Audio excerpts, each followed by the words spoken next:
The transfer portal is in full effect for Oklahoma. This time, they're not taking anybody out of the portal. They're, in fact, losing a couple players. And we've talked about the needs and how Oklahoma's going to lose a couple of guys. You're just going to have this kind of attrition. Today, we got to talk about what this means for Oklahoma and what kind of doors this is going to open up for the staff. Because, again, some of these rooms for Oklahoma are just really, really deep. And also, when you have the rooms that are that deep, you have talent that honestly could go play somewhere else. Right there, these kids are that talented, and you don't want to hold them up at your school. So eventually, the staff might push somebody out. But today, we got to talk about what these openings mean for Oklahoma. And I want to hear from y'all. So make sure you're joining the discussion and telling me what is the one portal acquisition that you guys want to see Oklahoma make, because they've made a couple of really good ones in Lole and Hickman in this portal cycle. You can say that those are probably two of the most crucial additions so far that Oklahoma has made. They maybe have one more on the horizon, but Oklahoma lost a preferred walk-on wide receiver out of Noble, Oklahoma, and Brandon Harper. And if you guys remember Brandon Harper out of high school, this was a guy where, hey, he got to Oklahoma and he was really excited. And the fan base, especially people that were local, were really excited to see this kid here because, well, he's a local kid. Kids love to see local kids be successful. But again, playing in wide receiver, you guys understand that room is really deep. There's a lot of talent there, and you just expect there is going to be some natural attrition in that room. Additionally, you lost Gavin Freeman.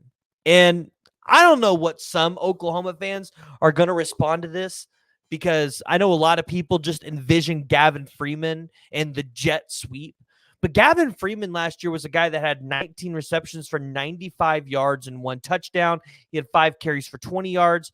The previous year before that, he had 3 receptions for 46 yards, 7 carries for 71 yards, and 1 rushing touchdown. Remember, Gavin Freeman returned punts for Oklahoma. And he didn't just return punts for Oklahoma. He returned punts well for Oklahoma. So Oklahoma loses another local prospect, homegrown kid in Gavin Freeman.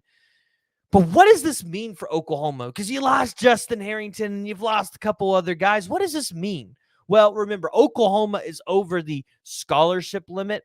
And I put air quotes there for a reason, because as Jay over at Unfair Sports has so graciously laid out, it's not necessarily getting down to the 85 scholarship limit. It's more so just getting your team to the 120 player limit. And what that means is a lot of your grad transfers will likely be preferred walk-ons, because Oklahoma runs a program where they're a walk-on and they get the NIL money to pay for the school and more, right? Just the same thing as the scholarship, is just you don't have the scholarship on your name. Scholarships are going to be more so given to undergrads, especially the undergrads that have to live on campus, right? It's just going to be a little bit more cheaper for the university to do it that way. So you're trying to get down from 100, or you're really trying to get down from what I think it was like 127 or something like that to 120 total players on your squad by the start of the football season. Remember, that's what it doesn't need to be by the start of football camp. It needs to be by the first game you play of the season. And Oklahoma's doing that.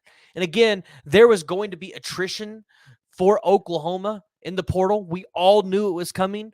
We knew we were going to lose guys that had played and produced for Oklahoma, because this team is no longer at the competitive depth stage. They're really at the just competition stage. They've got the depth there. Now it's really about these guys going in and competing and taking away the jobs from the other person. Remember, the big thing is when Brent Venables came, he was able to bring in some transfer portal guys. After his first season, he had guys that were really 1 year in the system. Last year, he had guys like Danny Stutzman and Billy Bowman who were 2 years in the system. But now you have freshmen out of his class that are now 2 years in the system. Some of them, 2 years in the system, which means those guys are going to be built for the college level. They're going to understand the defense better.